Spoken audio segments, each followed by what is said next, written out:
There was a door in my house this morning that wasn't there last night, and my wife insists it's always been there. We live in this old farmhouse, out in the quiet parts of rural Pennsylvania. It's nothing extravagant, just a simple two-story house, but it's ours. I know every single creak in these floorboards, every draft from the old window frames. I know this house like the back of my hand. 7 rooms. That's all there is. But this morning, as I was walking downstairs to get some coffee, my routine was broken. There it was. A door at the end of the main hallway. A door that has never existed before. It looked ancient, too old for this house. The wood was a dark, rich mahogany, but it was marred by these deep, claw-like scratches all along the bottom. The handle was this tarnished, ornate brass, and when I reached out to touch it, it was so cold it almost stung my fingers. I just stood there, staring at it for what felt like an eternity. My mind was racing, trying to make sense of it. Finally, I called out to my wife, "Hey, honey, did you notice this door?"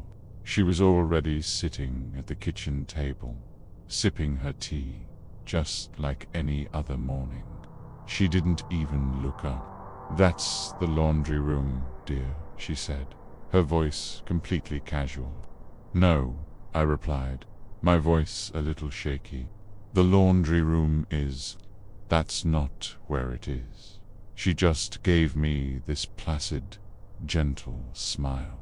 A smile that didn't quite reach her eyes. "You must be tired, sweetheart.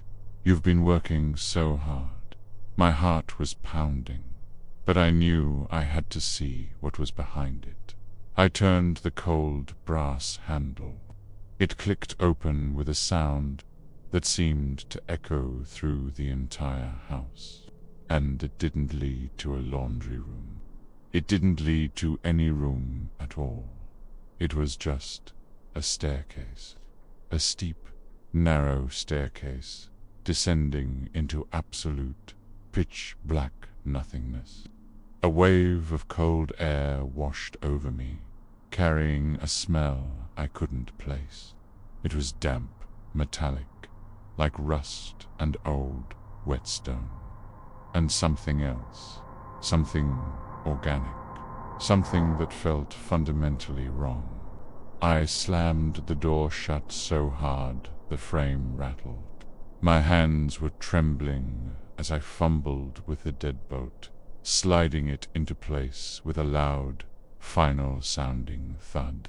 I leaned against the wall, trying to catch my breath, telling myself it was a dream, a hallucination. I tried to just forget it existed. That night, I had the most vivid, terrifying dream. I dreamed of scratching, a slow, wet scraping sound, coming from right under the floorboards of our bedroom. It was a rhythmic, relentless sound that filled my head. I looked over at my wife. She didn't stir. She was sleeping so soundly.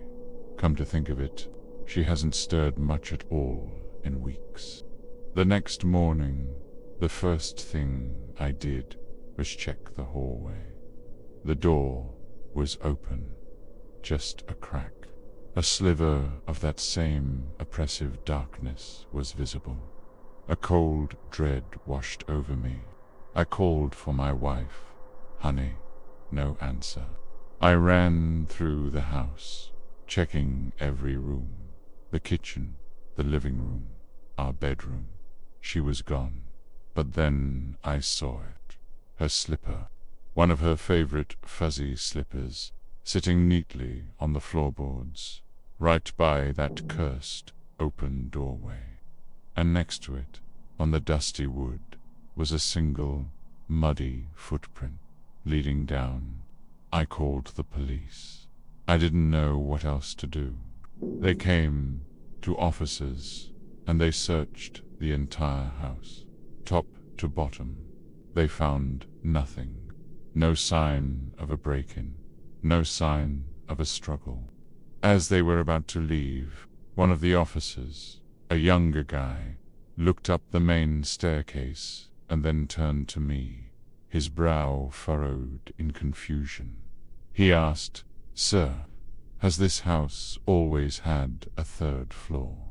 "There is no 3rd floor," I said, my voice barely a whisper. But that night there was. At the top of the stairs, where there had only ever been a blank wall, was another door, identical to the first, and it, too, was opened.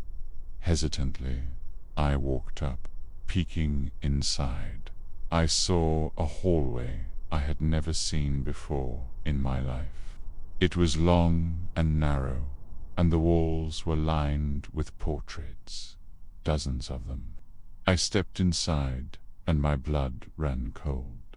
They were all pictures of my wife. In the first few, she looked young, happy.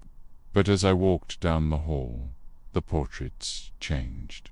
She grew older, her expression more gaunt, her skin more sallow. The paintings themselves seemed to be decaying.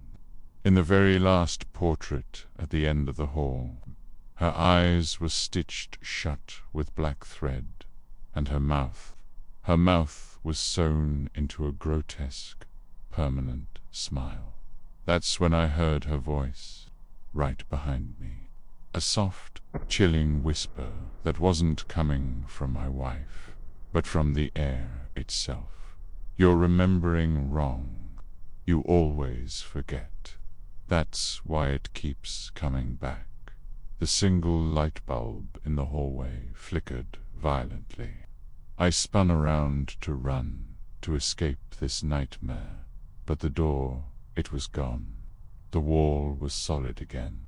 Now I hear scratching. It's not just under the floor anymore. It's behind every wall. It never stops. And this morning, my wife is at the kitchen table again, drinking her tea, just like before. She smiled at me, but her eyes aren't hers anymore. Thanks for watching. If you enjoyed this story, don't forget to like, subscribe, and hit that notification bell so you don't miss our next video. Stay safe out there.